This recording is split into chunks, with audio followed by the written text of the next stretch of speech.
Gentlemen, welcome to the Arise News channel. I present to you the formidable, the one and only, Umukwata's finest, Chief Ojinika, right here.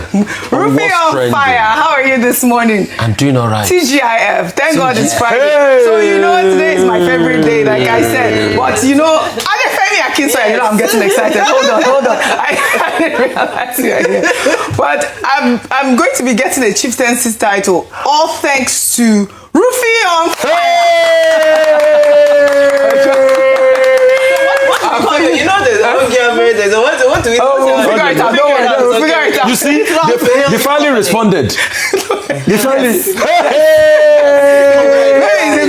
He's a serious fellow. How are you, our favorite international correspondent? How are you this morning? Yes, I miss you on What's Trending. Let's figure it out. Our favorite Naija. In the building. The one and only.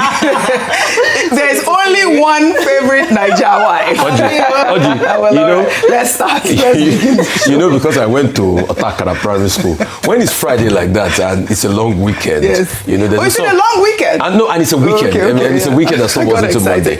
I mean, the kids always sing a song and they go Kosile when it's Saturday, Kosile when it's Sunday. What it means that the school on Saturday and Sunday. Let's go for it, Oji. Thank you, Rufai. Well, good morning to you, viewers. Chief Oji, yeah. Let's begin What's Trending with politics. As the 2027 race is in full gear, and the news that is on top of the trends is Oyo State Governor Seyi Makinde officially declaring his intention to run for president.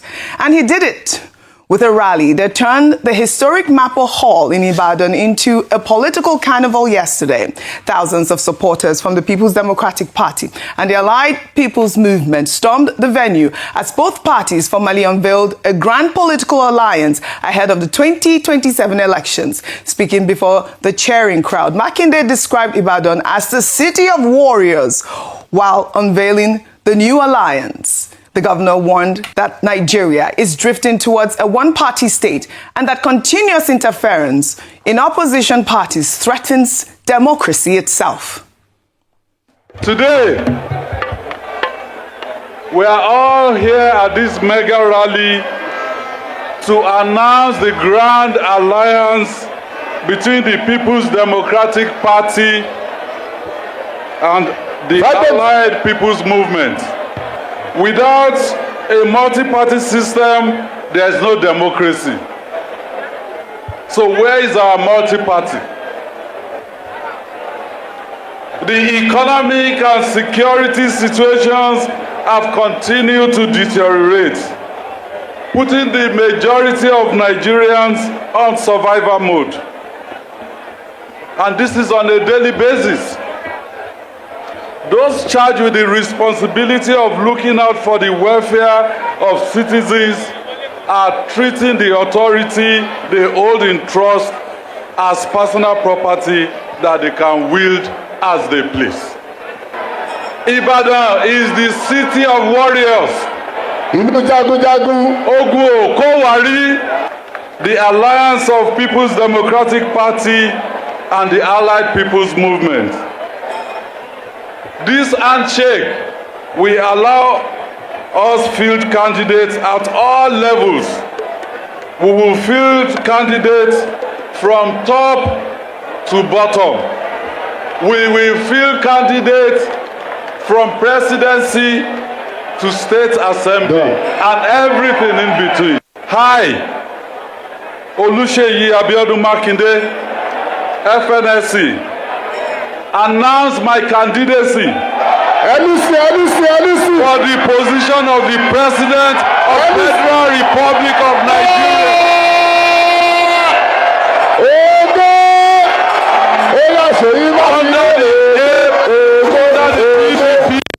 I just screamed, oh, Shay. Now, the 2027 presidential race just got more interesting. A sitting PDP governor just declared he's running for president under the Allied People's Movement platform while maintaining his PDP governorship. While Makinde is saying that the PDP-APM alliance is just the first step towards a broader opposition coalition, some have said that this is opposition realignment in real time, and that Makinde is positioning himself early, building a coalition, and sending a clear signal to the ruling APC that the 2027 won't be a walkover. But what has been the reaction? Well, FCT Minister Wike was quick to dismiss Makinde's claims of a potential APM-PDP alliance, calling it 419, saying that as of today, there is absolutely no alliance between both parties, and that Makinde is essentially trying to trick Nigerians into the belief that there is. Let's take a look. PDP has presented a position, would present potential candidate, and watch out who will be submitted to INEC and see where there's anything called APM, PDP, APM. So please. We said it, and we know Bala has gone to APM. Bala has never said anything called PDP, APM. Instead of him to come out to say he has joined the APM, maybe those of his supporters, if they ever remain in PDP in Ibadan, so we may be taking them along. That's what he's calling a PDP, APM alliance. It's unfortunate, and we know that has been his game plan. And we said he cannot fly the flag of PDP. So please, tell Nigerians that there's nothing called PDP, APM alliance. Well, all right. Wike's comments have also generated mixed reactions online, calling out his own double standard, given his proximities to the All Progressives Congress and President Tinubu's administration. More on presidential aspirants with former Transport Minister and African Democratic Congress chieftain Rotimi Amechi stating on Thursday that if he's elected as president, he would transform Nigeria in just 4 years. Amechi made these comments right after submitting his nomination form at the ADC headquarters in Abuja. Let's take a look. What you're seeing currently is that nearly everybody who is running for the office of the president has served Nigeria in one way or the other. Let it be a referendum in the sense that judge us by what we have done. If we have performed, whoever has outperformed the other, vote for the president. The next thing is who is capable of delivering the votes, who is capable of beating the incumbent president, who has the experience. I believe I'm the most experienced. I'm the youngest, I'm the most experienced, and I believe that I have the capacity to deliver the votes for ADC. It is what they call it, a miracle that brought us here. Saying it's our turn that brought us here. It is the turn of Nigerians. Because see, there's no market for Christians. Neither is there a market for Muslims, or a market for Northerners or Southerners. The market here has just one voice, currency. And what is the currency? Naira. And Nigerians are suffering. They are suffering. The current president has visited us with suffering. I don't know why he wants to run. I don't even know why APC wants to even participate. They should, in shame, allow other Nigerians to participate and change. All right, we've had comments like this before with, Nigeria Democratic Congress chieftain. Even Peter Obi repeatedly stating in interviews that he'd only want and need to be a one-time president, saying that he would not stay even longer than a day. But we've seen these sort of comments. I'd like to take some reaction. I'll just take one reaction really quickly before I come to you. Rufio on fire. Stephen wrote, Nigerians have heard I will fix Nigeria from politicians for decades. At this point, people are less interested in promises and more interested in credible, measurable plans. And that's some of the comments that we've seen online. I don't want to go through all of the comments that we have seen, but, I'd like for you to unpack all the stories, starting from Seyi Makinde declaring on APM PDP, I don't even know what to call it, APM PDP platform that he wants to run for president. And we are hearing Wike calling it a fraud or a 419 scam. And obviously, with that double standard glaring at us. And of course, we saw Rotimi Amechi there saying also that he's about the youngest candidate at this point. Your thoughts? Okay, Oji. Based on facts, I don't think Seyi Makinde's declaration was a fraud, but Wike has a point. Because while we were talking to the last guest, we had to check online. And after the Supreme Court judgment, INEC has not effected anything, so we've not seen anything. The people loyal to Wike still have their people out there on the INEC list. That's based on facts. But with the Seyi Makinde declaration, you can see, yes, there's an alliance with the Turaki faction, but it's going to be on the APM ticket, and APM is a valid registered party. So if the stars align, if he wins the primary or they do a consensus, definitely Seyi can be on the ballot as regards that. While Wike can still get somebody that he's going to put in there anyway, a lesser force, because Wike has come out to say he's backing President Tinubu. I mean, I don't know how amphibious you can be in the PDP and you're backing a president in the APC, but he's made no bones about it. Also, another dynamic I want to bring about is the destruction of what my very good friend and brother Bwala will call the Jackson 5. Because don't forget, Amechi, what's it called? Seyi, Makinde and Wike were part of those that went against Atiku Abubakar. They were part of the 5 allied governors in the PDP that said no to Atiku Abubakar then over the second time ambition. So the Jackson 5 now has now become the Jackson splits. Because Makinde on one hand is running solo now and it's against President Tinubu on this, which political watchers, I know I've seen some people in the APC say, Rufai, you don't know what you are saying. President Tinubu goes to beat him. Yorubas would rather give their own son a second term. But my argument will be this. See, Makinde is incumbent governor. He played a role in President Tinubu getting there in the first place when President Tinubu was not even president. Federal might versus incumbent governor, we'll see who can play the politics better. But for you to tell me on God's earth that Makinde is not going to shave some votes off that President Tinubu will normally get in Oyo State, I'm sure he would, for sure. I mean, look at that man. So those that are saying is going to, what is it called? Forget it. And also, the dynamics in Oyo is quite very scattered because there are some strong contenders on the Accord Party. I keep talking about Oriyomi Hamzat because I go to Ibadan a lot. I'm in the grassroots. Oriyomi Hamzat has a big following. He's also in the Accord Party. So let's see how that dynamics will pan out. And for the very first time, and for the very first time, you have, I know kings are not supposed to pass that, but you have a former governor and a political juggernaut as Olubadan. That dynamics is also there. So for the very first time, anyway, okay, the last one too was, played some level of politics, was also his name. But that dynamic is also there, and he was a former governor. So we are seeing all of that. Then coming forward to Amechi, I mean, what do you expect him to say? What do you say, politician? He will say he's the youngest. He will say anything. He wants to curry votes. But it is the people that will decide. By saying he's the most experienced and the youngest, does it mean he's going to beat Atiku in this ADC primary? I doubt. If Amechi beats Atiku in this ADC primary, it will be a miracle. For those that are saying they are going to do you mean if Atiku beats Amechi? If Amechi beats Atiku, it will be a miracle. But because, like I said before, it's not pretty much done and done. Maybe he might get something as regards maybe a running mate on all of that. You know, if Atiku is magnanimous enough and they can work it around themselves. Ayatu did is also there, but I don't pretty much. I think Ayatu will just pretty much pivot, you know, with the Atiku line. I might not be correct on that. But for people that are saying that they are going to do one term, politicians will say a lot of things, but let's be realistic, it's going to be difficult. Mr. Peter Obi, there's a difference between putting a gun to your head and pressure from your people. Because that's when people of the Southeast will now rightfully say that, the only time we finally got a chance to do something, you're saying you want to do a one term. Because when you look at it, Jonathan too said the same. It's not that he didn't want to do a one term.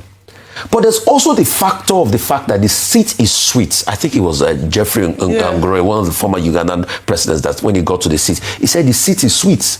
When you also start to see the perks of the seat, it's sweet. So it's very But there's hard. nothing wrong with doing one term. But the last leg of my analysis is, Amechi has a strong point. Okay. You know why?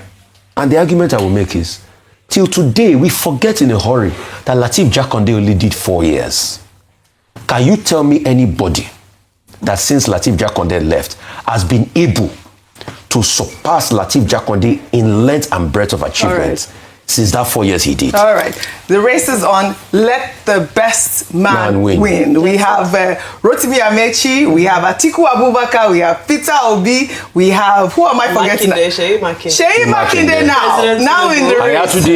President Tinubu. The contenders are Sunday right now. Sunday Ono, yes, Sunday Ono is a contender. Yes, Sunday Ono. Let the best man win. Yeah. Let's take another story now. It appears the World Bank has restricted comments on its Instagram page after thousands of Nigerians flooded the platform begging them to stop lending money to the federal government of Nigeria. The digital protest erupted after reports that President Bola Ahmed Tinubu is seeking a fresh $1.25 billion World Bank loan for approval on June 26th, just 6 months before the 2027 election. Nigerians stormed the page with one message: stop borrowing our leaders' money. Let's take a look at some of the tweets. Martins wrote on X, stop giving Tinubu loan. Tinubu's achievements so far: 1. Expensive fuel, expensive food, expensive electricity, weak naira, rising insecurity, growing poverty, endless propaganda. Olaiton wrote on X, the money are being used for personal interest, not for the country. It is being used for their election, not for the country. Hear the masses cry, and please don't grant them the loan because we, the masses, will still suffer it. I'm sure you saw that, Adefemi, the hashtag stop borrowing Tinubu loan. Well, just days ago, Tinubu announced Nigeria will spend $11.6 billion on debt servicing in 2026, nearly half of projected revenue. Now he's seeking another $1.25 billion loan, and the World Bank's response to frustrated Nigerians is to lock the comments. Well, an institution that preaches transparency just silenced the very people whose futures are being mortgaged. I mean, this is such a complex story, Adefemi. Just to put it in context, the loan is called Nigeria Actions for Investment and Jobs Acceleration, which the government says would support economic reforms, improve electricity, agriculture, and job creation. At the current exchange rate, the proposed $1.25 billion translates to around 1.70 trillion naira. Just to put it in context, how much external financing this administration is seeking amid extreme economic reforms and citizens' hardship.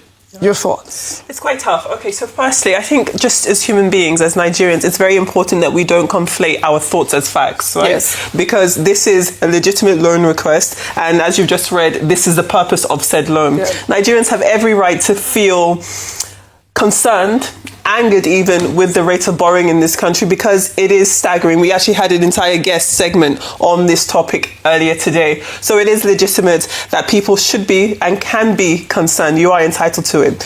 What I want to say about the comments being logged, do you know how many comments you would have to leave under a post for that page to say, actually, we're just going to stop? Must be a lot. You know how many Must be a lot. Yeah. And there are many Nigerians, Yes. right? So I can understand the frustration from the second tweet, or even your analysis there where you said that, you know, it shouldn't be the case that the World Bank are locking comments and making people struggle to have their point put across. That shouldn't be the case. But I think this is also an example of the fact that the World Bank did hear what Nigerians have to say. Mm-hmm. And it's not a situation of them saying, we're now no longer going to borrow your president. It just doesn't work in that way. But Nigerians have every right to feel concerned about it. But I don't think the narrative should be this money is being used to fund personal ambition or personal gain. I don't think that's correct. It's your turn to speak, but you wanted to add something. I think it's misplaced what Nigerians. It's not the World Bank you should go to. Yeah. What you should do is get your lawmakers as we speak. Call them, get their number, bombard them with message, and say when they bring this loan to the ground of the National Assembly, don't approve it, reject it. So it's not the World Bank. Go to your lawmakers. All right. Those are the people you elected. That's your voice there. Well, all right. Bimbai. Meanwhile, well said, Rufai. In Kigali, President Tinubu has been trending for his response to a question posed by the British journalist Zainab Badawi as to why Nigeria, as Africa's largest economy, hasn't created a single trading platform to ease trading for the continent. Speaking during the Africa CEO Forum on the presidential panel alongside the president of Gabon, Brice Nguema, on Thursday, Badawi questioned Tinubu about who is really responsible for building Africa's trading systems, if not the largest economy. Well, let's take a look. Africa needs to put its money where its mouth is. Would you put your microphone where your mouth is? Yeah. Thank you.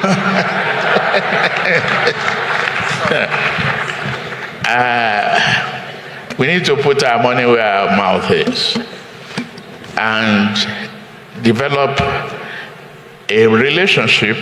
Luckily, we have African trade agreement that should not be left on the drawing board, should be activated properly. A particular commodity available in the country or the other. Why not start an exchange commodity platform where we can trade with one another? Well, why don't you start one? You say? Why don't you start the commodity exchange you're talking about?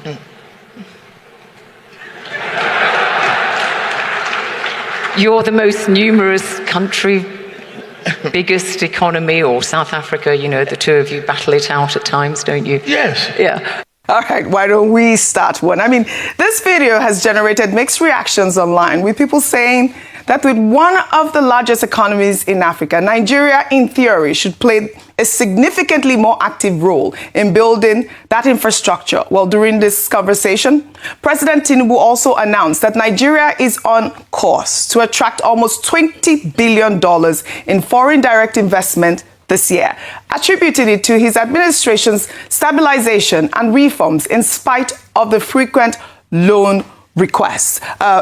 Vimba, your thoughts on this story?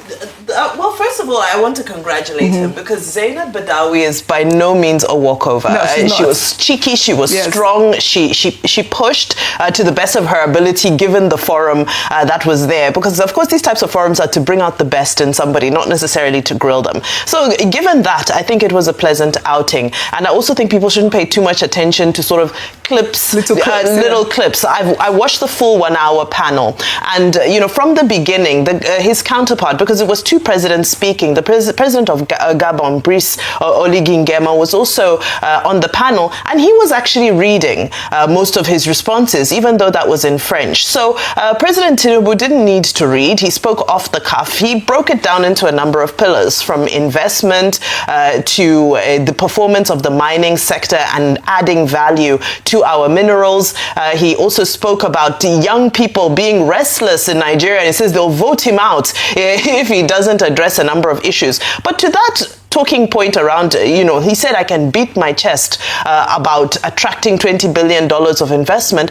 But this also came off of the back of him saying that investment is cowardly, and him seeming to complain about investment not really flowing the way he would like it to flow into Nigeria. He's saying so many bottlenecks have been removed, but, you know, the investment is still not coming in the way he would want it to. So I think that he navigated what a president is supposed to navigate, which is that you don't expect a president to go on this type of platform and start abusing his country or start highlighting the negatives. He was there as a diplomat to try and promote and package Nigeria, and I think he did a good job of doing that. Now, when you look at borrowing and all those other issues, just tying it in, the work of the World Bank is to lend people money. Yes. So no matter how much you complain to them, they would see they are there they will lock it, they will ignore you. You can protest, you can do what you like, but their work is to dish out money. And so it's now up to us to start rejecting that money and to look for other ways to try and develop ourselves and get ahead. All right. There are a lot of takeaways with this Africa CEOs Forum, and I'd like to highlight a few sound bites. Now, speaking about developing African infrastructure, Africa's richest man,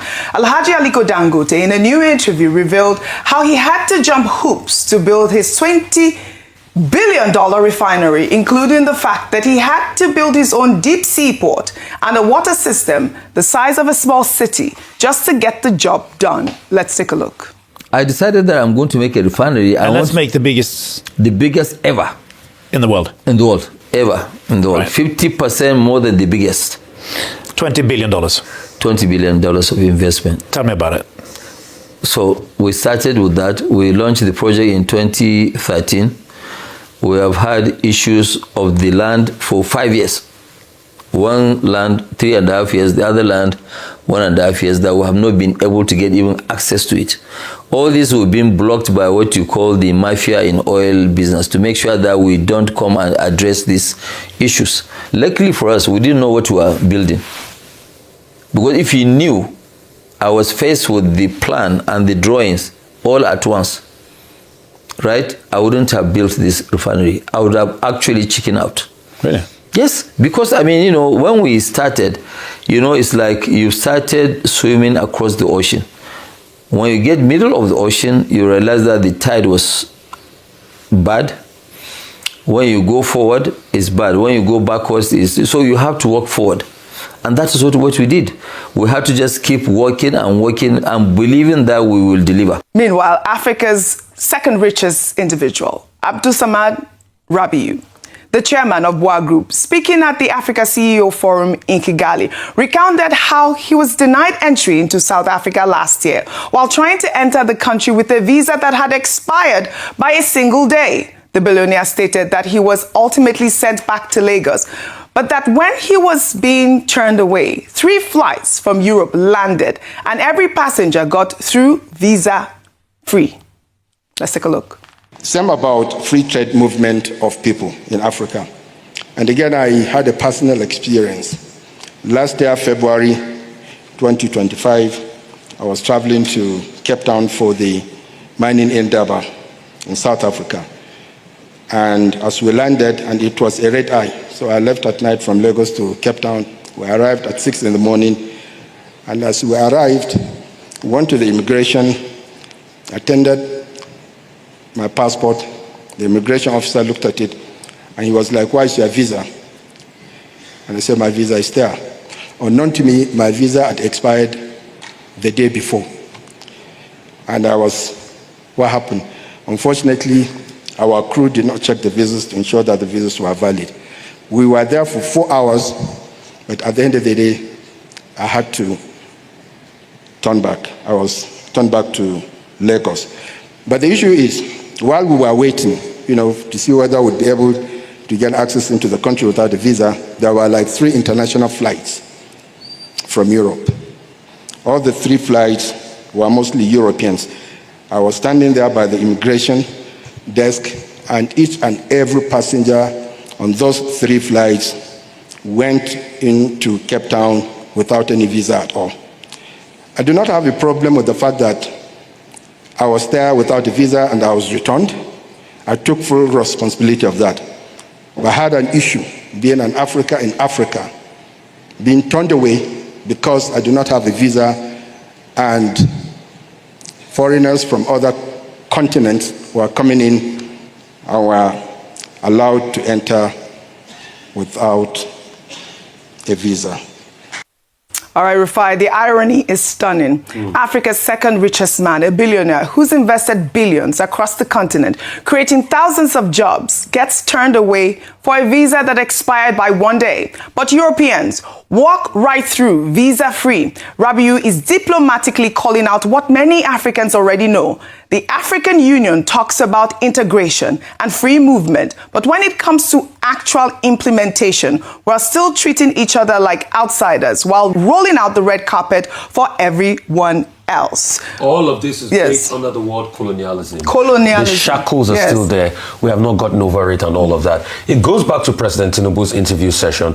Actually, there's a platform for trade all over Africa. It's called the PAPS system. That's sort of by Afreximbank. But guess what? Because of colonialism, French doesn't want to talk to English. English doesn't want to talk to French. We also have a local level of mindset and colonialism. That's why Dangote had to build every infrastructure himself, and at the same time, they also collect heavy taxes from him. It's all a mental thing. Emancipate yourself from mental slavery. None but ourselves can free our minds. I think I did 20 seconds. You did. You're fantastic. I mean, the conversation is deep. It's large. Africa needs to unite. There is no African Union if we're not united. That really is the bottom line of the story. I have a big story from Akwa Ibom State. I'd like for us to discuss that probably on Monday when we have more context to the story. It's about the doctor and the EFCC raid. So hopefully we'll have time to discuss that when we have more details on that story. I'd like for us to go to our milestone story now. Shall we take our milestone story? Now under milestones. Today, May 15th, President Bola Ahmed Tinubu and well-wishers are celebrating the 60th birthday of Benue State Governor Hyacinth Aliya, with the president applauding him for his strides in industrialization and the building of robust infrastructure within the state.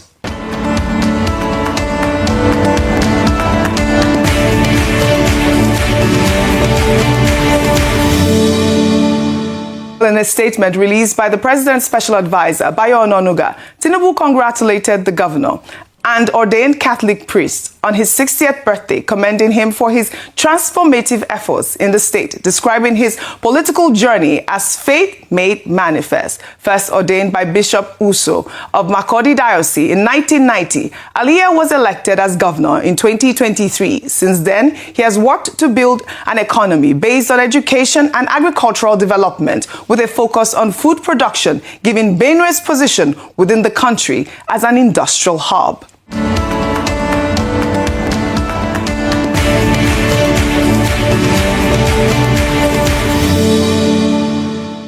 Well, all right, from all of us at Arise News, we wish Governor Aliyah a very happy 60th birthday. Well, now let's take our first good news report. The University of Leicester yesterday named Aderemi Makinde, the founder and chairman of Caverton Offshore Support Group, as the winner of their 2026 Lifetime Achievement Award in recognition of his success at Caverton, as well as his philanthropic work in education and healthcare. Makinde graduated from the university with a BA in economics in 1976, with the university presenting his award to alumni that have excelled in his career with a background in banking and finance. Makinde created the Caverton Offshore Support Group and has built it to become one of West Africa's largest providers of maritime and aviation logistics. Through the opportunities they create and the lives they transform. It is with immense pride and deepest admiration that we present Mr. Aderemi Makinde with the Lifetime Achievement Award at University of Leicester, Alumni Awards.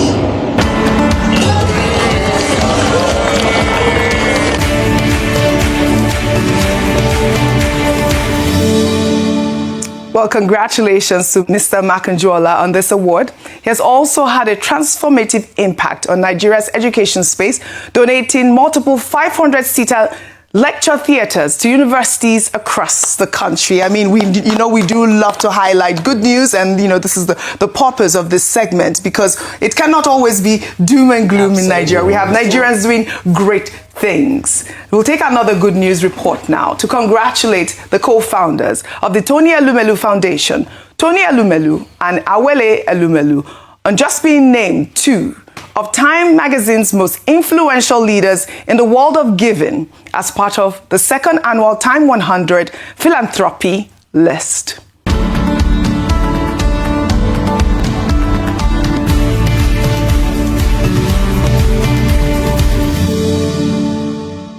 Time magazine's editor-in-chief, Sam Jacobs, on Thursday stated that the publication first introduced this list because they believe in the power of example, and that by telling the stories of the world's most impactful leaders, they hope to inspire others to do the same. The Tony Elumelu Foundation was founded in 2010 with the goal of encouraging youth entrepreneurship across Africa. Since then, the foundation has worked with more than 2.5 million young Africans to train them on the foundation's digital hub, TEF Connect, while also giving out over $100 million in seed capital to more than 27,000 entrepreneurs. Reacting to the announcement in a post on Instagram, Elumelu said he was honored to be announced alongside his wife, Awele, for the transformative work of their... We spent years in training, fighting battles uphill. When care is heavy and getting heavier still,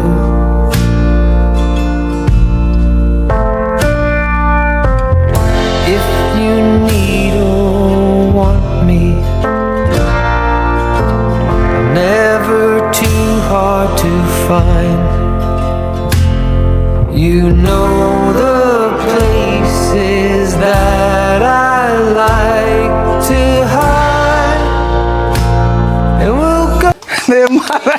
Congratulations to the Elumelus on this remarkable achievement. Other global figures such as Rihanna, Lionel Messi, Steven Spielberg, And Elton John also featured on that list, so they are both in great company. Congratulations to this amazing, amazing philanthropist. Now, still basking in his birthday celebrations, Osun State Governor Ademola Adeleke, who recently turned 66, was seen in a new video that surfaced on Thursday, cooking for himself in the kitchen. In the video, which is now trending on social media, the governor is looking cheerful as he prepares what he describes as curry rice and chicken. Let's take a look. See, this is curry chicken. Follow on to the chicken. And this is curry rice chicken. Oh, it smells good, Daddy. It smells good, huh? All right, that's what I'm talking about. See that is making sure everything is cool here. We'll snap it too. We're all trying to find out where the rice is and the curry is, but you know, huge congratulations to Governor Ademola. Share the recipe. He's only a dancing governor, but now he's a cooking governor. But of course, we didn't get to wish him a good happy birthday last week, but kudos to Governor Ademola Adeleke and happy 66th birthday. Well, that's all I have for you guys on What's Trending today.